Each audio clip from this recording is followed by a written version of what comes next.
This is Fresh Air. I'm Terry Gross. A new revival of Stephen Sondheim's musical Sweeney Todd just opened on Broadway. The original show premiered on Broadway in 1979 and won 8 Tony Awards. The music is extraordinary, and our guest, Josh Groban, gets to sing it. He stars in the title role. New York Times theater critic Jesse Green called the revival, quote, ravishingly sung, deeply emotional, and strangely hilarious. Josh Groban talked about Sweeney Todd, his life and career, with Fresh Air's Anne-Marie Baldonado. Josh Groban first auditioned for the role of Sweeney Todd back in high school for a summer camp production of the musical. He didn't get the part at the time, but he never really gave up that dream of playing the demon barber of Fleet Street. In the years since, Josh Groban did manage to become a multi-platinum artist, not so long after that camp audition. He was discovered as a teenager and released his debut album in 2001. He went on to perform in front of huge crowds while on tour and developed a rabid following of his pop operatic sound. And he sold over 35 million records worldwide. He's appeared in movies and TV shows, often self-deprecatingly playing himself, and he's been nominated for Grammys, Emmys, and a Tony Award. That Tony nomination in 2017 for Best Actor in a Musical was for his Broadway debut in the show Natasha Pierre and the Great Comet of 1812. He's back on Broadway in the revival of Sweeney Todd, the story of a London barber wrongfully convicted, imprisoned, and separated from his beloved wife and daughter. After years, he escapes prison and is out to seek revenge on those who've wronged him. He partners with a struggling baker named Mrs. Lovett, with Sweeney killing his clients and Mrs. Lovett grinding up their remains and turning them into meat pies. Here's a song from Sweeney Todd at the point of the show when they first hatched their plan. Josh Groban plays Sweeney, and Mrs. Lovett is played by Tony Award-winning actor Annalee Ashford. What is that? It's fop, finest in the shop. And I've got some shepherd's pie peppered with actual shepherd on top. And I've just begun. Is the politician so oily? It's served with a doily. Have one. Put it on a bun. Well, you never know if it's going to run. Fry the fryer, fry is dryer. No, the clergy is really too coarse and too meaty. That's compactor. Yes, and always arrives overdone. Woo! Yeah. I'll come again when you have judge on the menu. True. We don't have judge yet, but we've got something you might fancy. Even better. What's that? Executioner. Have charity towards the world, my pet. Yes, I know, my love. We'll take the customers that we can get. Highborn and low, my love. We'll not discriminate great from small. No, we'll serve anyone, meaning anyone, and to anyone at all.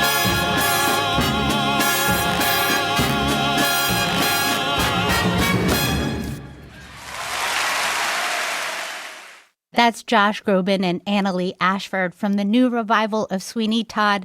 Josh Groban, welcome to Fresh Air. Thank you so much for having me. It's a pleasure. Congratulations on this great production. The story of Sweeney Todd is menacing. It's about grief, rage, and loss. Also, it has grisly murder and cannibalism in that song we just heard. You're talking about turning people into pies. I know this is a role that you've wanted to play for a long time, since you were younger. What was appealing to you about this show when you were a kid?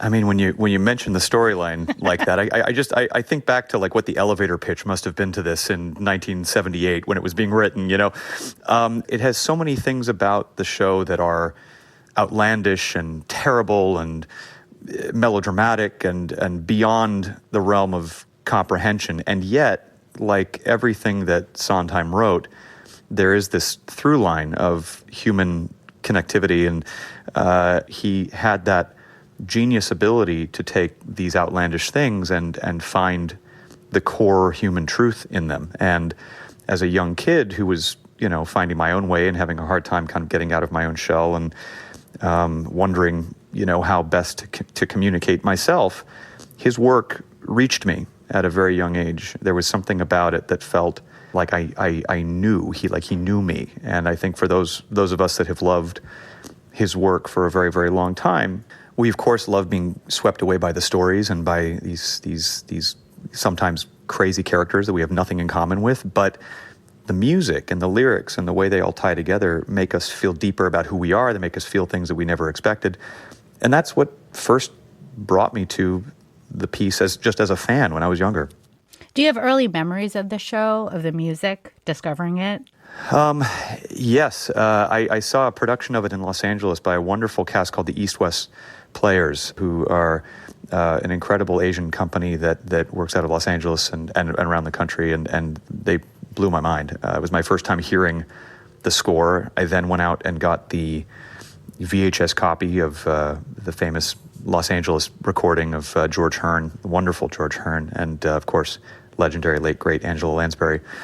And pun intended, devoured everything I could from the musicals, as I did for so many of Sondheim's shows. And, as a young baritone who could sing okay and act okay, but couldn't dance at all, these were the kinds of roles that really, I felt like the kinds of thing I could one day grow into. I know you're a huge fan of Stephen Sondheim, who passed away in 2021.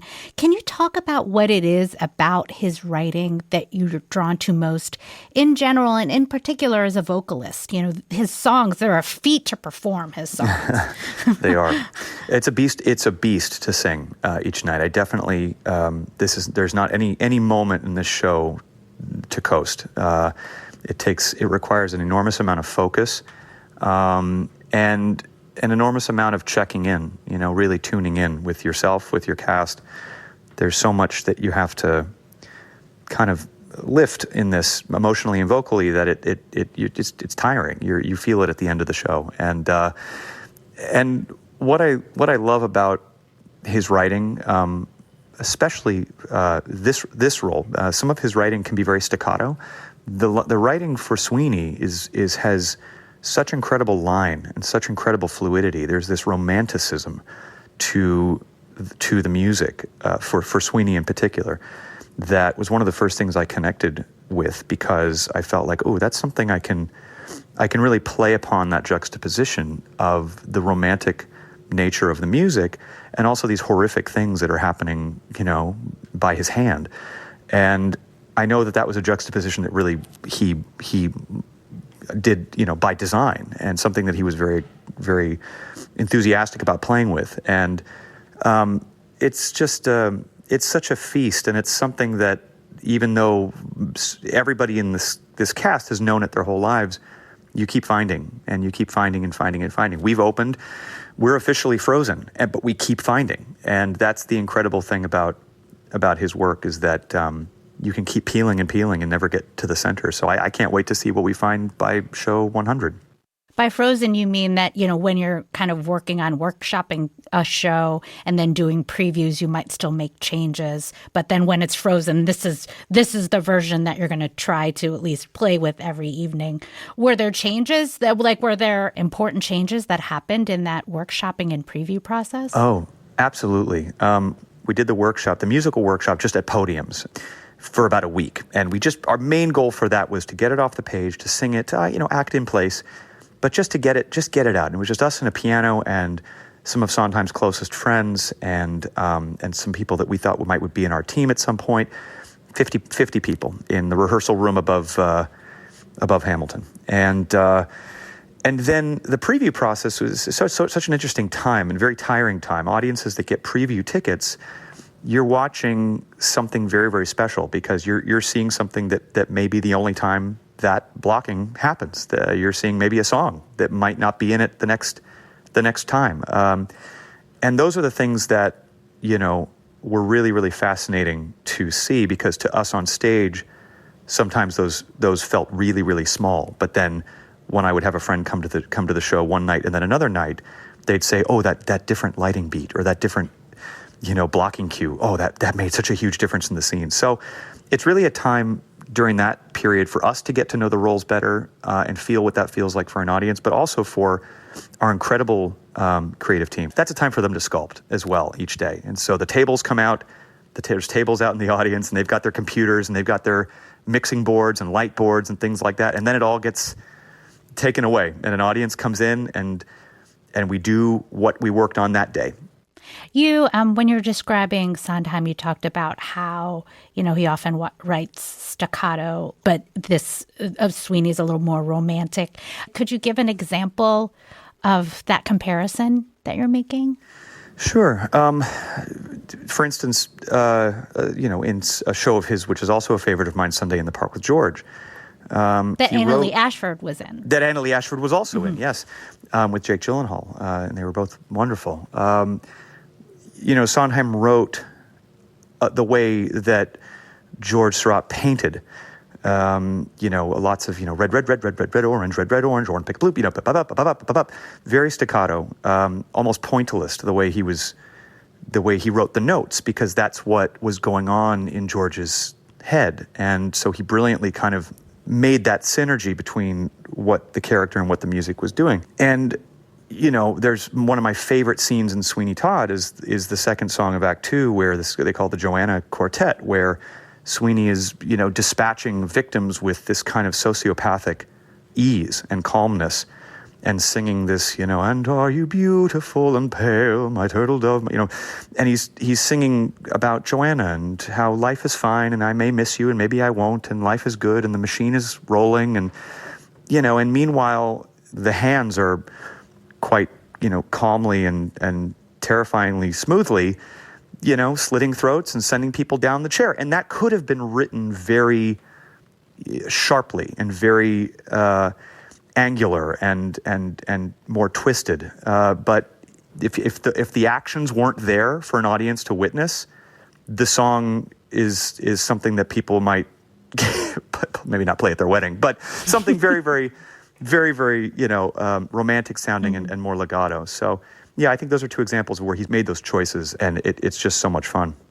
Of course, one of the signature things about Sweeney Todd is the murdering.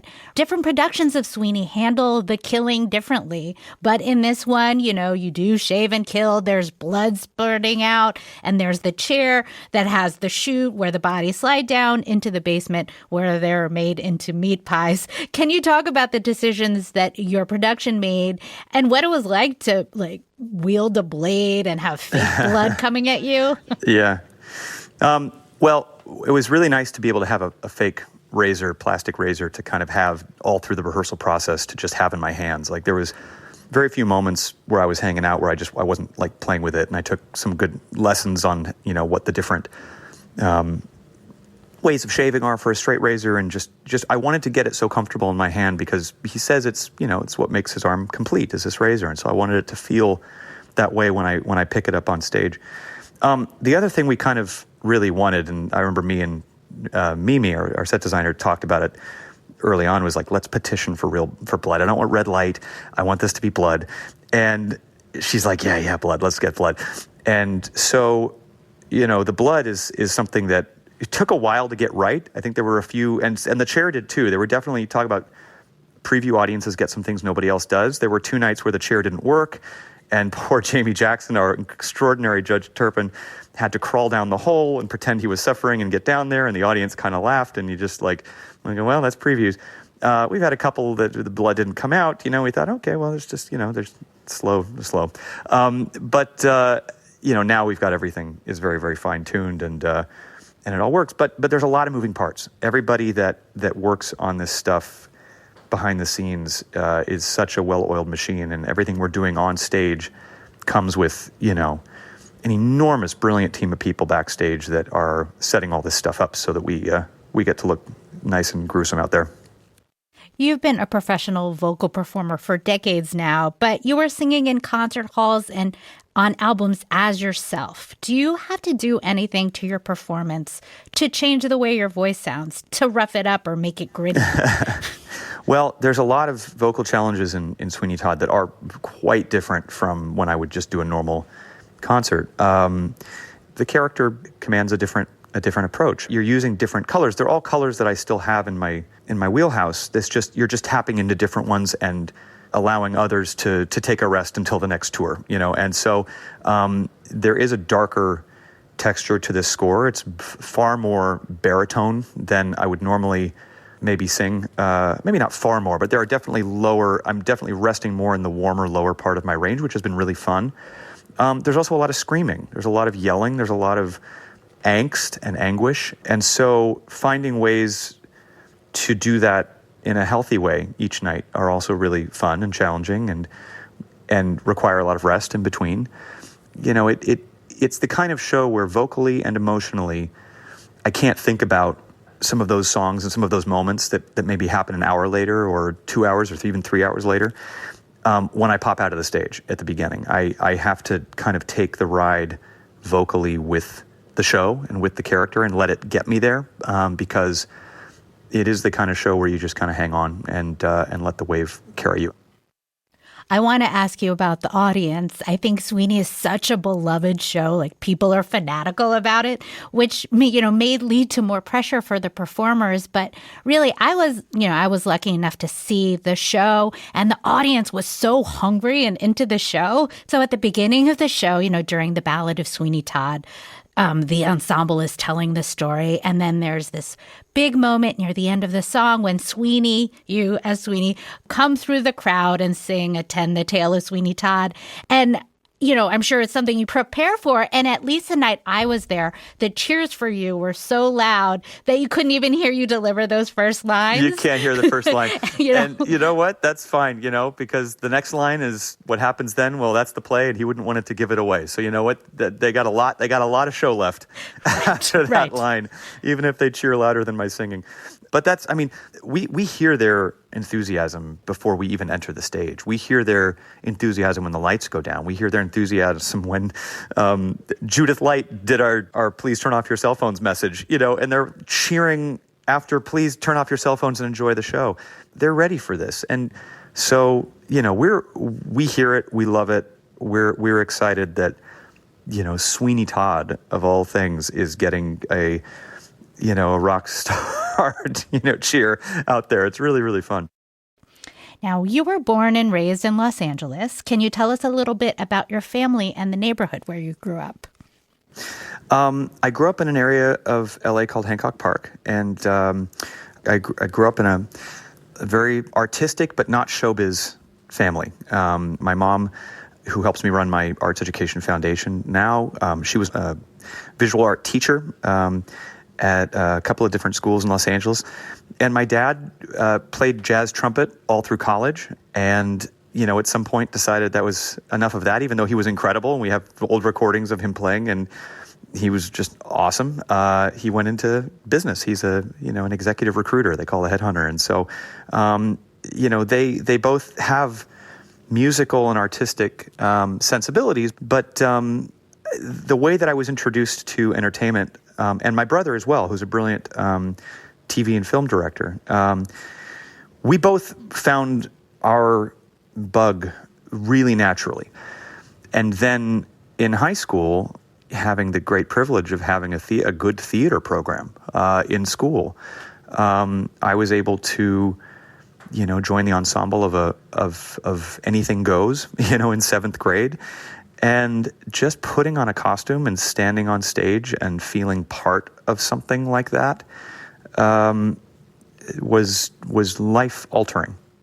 You went to a performing arts high school in LA and you started to do musical theater. You played Tevye in a production of Fiddler on the Roof while you were in high school. And I want to play a clip from it, from The Big Number, If I Were a Rich Man. This is your life. Yeah, you can find this on YouTube. Can you tell me... Is there a mute button? Can I? Sorry. Can you tell me... Okay. No, you're great. Don't worry. Can you tell me where this was, how old you were here, and what year it would have been? Sure. So this would have been 1999.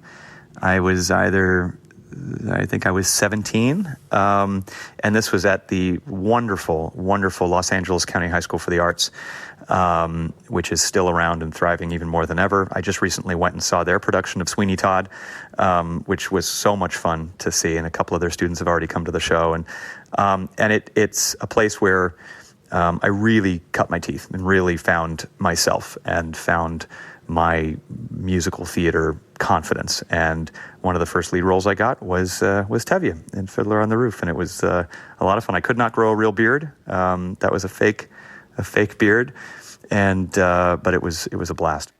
Okay, let's hear a little bit of it.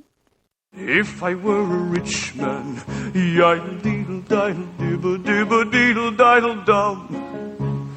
All day long I'd biddy-biddy-bum. If I were a wealthy man who wouldn't have to work hard, yiddle-diddle-diddle-dibble-diddle-diddle-dum. If I were a bitty-bitty rich yiddle-diddle-diddle-diddle man. That's my guest, Josh Groban, in a high school production of Fiddler on the Roof. You mentioned a fake beard, and because the video is old, it actually doesn't look that different from your Sweeney beard. No, it doesn't. Strangely enough, my real beard grew in quite nicely, very, very similarly to that beard. But that was a lot of fun. Yeah, what's striking to me here is that your voice is already so full. I'm going to read the Wikipedia description of Tevye, which is, quote, Jewish dairyman living in the Russian Empire who is patriarch of a family. And this performance is giving me that. It's giving me Tevye. I'm so glad. Did you feel like you had a voice that was beyond your years, even back then? I did. I definitely felt like I had puppy paws, with my voice, and that I needed to grow into it, which is why it's so nice to kind of finally be like 42. I'm finally like at the age where my voice sounds. And, it was just an incredible platform to sink in and feel that, and feel, that performance and that year was really when I started to feel like my voice was coming into its own. And again, many of the friends that I made from that production are still some of my close friends today. It was wonderful. Every Jewish relative on my father's side came and saw it and pinched my cheeks, and it was just a wonderful experience all around. I'll never forget it. And it was. I go back and I listen to it and I go, wow, kid, you were so self-critical, but you were actually pretty good. You were pretty good. Yeah, you've said that you felt kind of like you felt old, like an old soul. But does that have to do with your singing voice? You think that you have this baritone, deep voice from that time you were a teenager? Yeah, I mean, I had somebody tell me once when I sang at a recital or something when I was really young, when I was like 15, and said, you've got an incredible light bulb. You just need to up the wattage, and which was kind of mean at an end of a recital. Like, I don't know you, sir.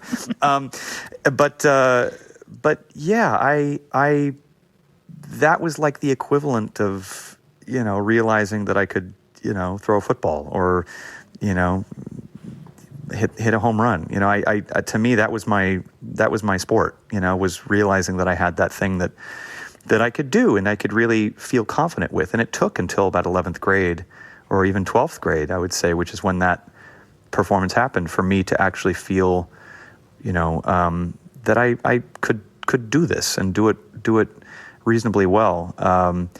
And it was really not long after that clip you just played that David Foster kind of said, hey, I need a singer for something. Would you mind coming and singing at this event? And that was 17, and I was in the studio at 18 and a half.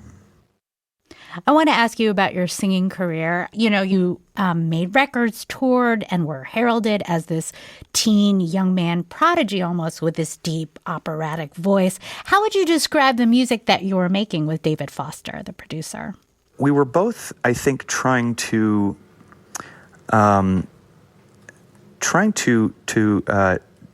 enjoy this wonderful path that had been kind of laid for us by a lot of wonderful classical singers who were, exploring more contemporary feels and sounds. The three tenors, Andrea Bocelli, of course. Sarah Brightman, who took me on her tour when I was young. She came from musical theater and was making these really kind of eclectic pop albums. And so it really seemed at the time like there was this realm where a voice like mine, which didn't really fit in one purest place or the other, when I woke up in the morning, it always kind of felt like it was in the middle, that there was a way to make music that allowed me to kind of reach my highest potential as a singer at the time, and also to do it with somebody who knows how to make voices fly. I mean, David Foster, singing in the studio with him is an extraordinary task, and he has such a great ear for what works and how to make a song, lift in all the incredible ways. And so it was a masterclass. It was an incredible learning experience for me, and it's been that kind of serendipity ever since. I've been very lucky. Of course, lots of peaks and valleys, but have had some incredible opportunities. You've said that all that success, all that adoration and fandom directed towards you at that age, that performance schedule of touring and recording caused you a lot of stress and anxiety. Did those feelings of anxiety around performing, did they stay with you at all, or do they manifest themselves still in different ways? So the nerves got to me big when I was younger, especially when you add to that, morning TV, your voice is not warm at 6 a.m. and jet lag, and hey, we need to fly you out to Japan to do this show, and your voice is going, wait a minute, it's 3 a.m. for me, what are you doing? And the songs that I had to sing were really, really hard. So being neurotic already, it was just feeling that pressure was really hard. I was very, very, very hard on myself. I was more critical of myself than any critic could have possibly been at that age, and maybe still am. But the difference between the nerves that I had then and the anxiety or the nerves that I get now backstage is, back then those nerves came with me onto the stage, and I look back at some of those earlier performances and I think, oh God, you were really shaky. Your breath wasn't there. Your pitch was off because you were your throat closed up, and you were just you're living in your head. And now the 10,000 hours have given me a way to kind of channel those nerves into an excitement to go and take the reins, because you realize that those nerves are a lack of control. You don't know what's going to happen out there. You don't know whether people are going to like it. You don't know whether you're going to do a good job. And so for me now, I think of those nerves as an unknown. And then when I go on stage, that becomes the time when I get to have it be known, and I get to put it in my control and make it what I want it to be. And that's something I had to kind of grow into after many years. I would say the first 6 or 7 years of my career, I was battling the former, and after that, I kind of learned to embrace the latter.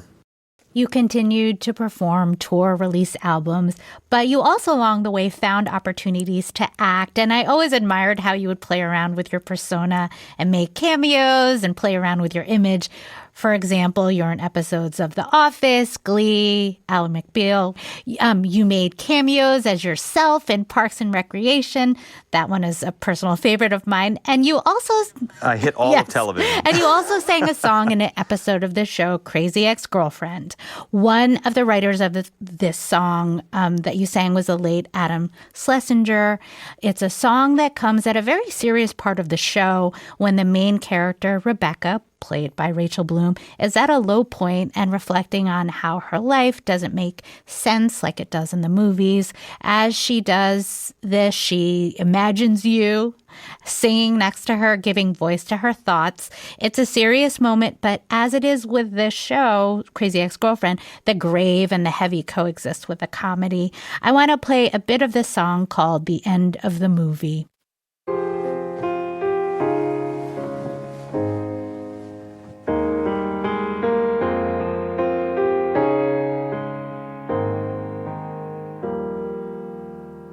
So this is the end of the movie. Whoa, whoa, whoa. But real life isn't a movie.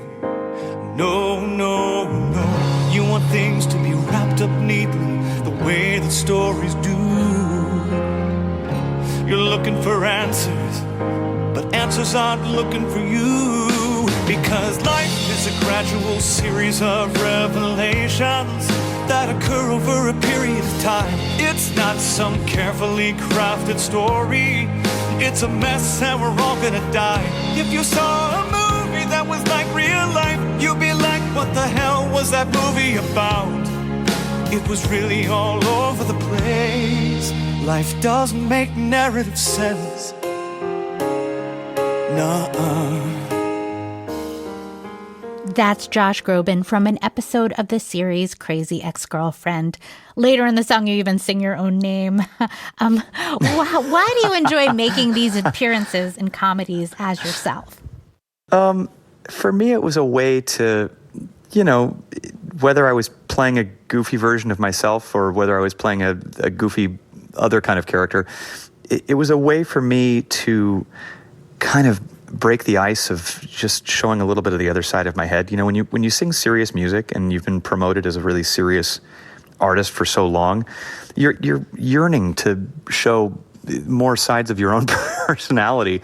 And before I started realizing that I had kind of a serious baritone voice, like my love was comedy. I was part of an improv troupe in Los Angeles, and I loved hanging out with funny people, and I loved, doing comedy. And so, it gave me a chance to kind of, I don't take myself very seriously. I take my music and what I do very seriously, but I don't take myself very seriously. And so it gave me a chance to kind of show that side and to have a little bit of fun with that, which was every time I had a friend, reach out to say, hey, we've got a funny bit, and especially if it was on a show that I loved watching, I always jumped to the opportunity.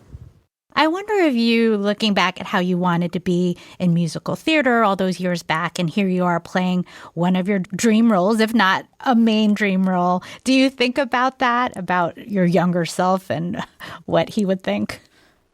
I give myself time to do that. It's really, I can't even describe sometimes in words just how special it is. And sometimes that specialness can be a detriment because ultimately it's for the audience. And so there's a good amount of time where I have to, for my own sake, performance-wise, leave some of that emotion and full circleness of it at the door to do the job. And then there are times where I allow myself to really sink in and enjoy and appreciate what this has meant all of these years. I have a signed photograph of George Hearns in my home when he was doing, I was in New York looking at colleges. I was 17. It was around the time I was doing Fiddler, actually.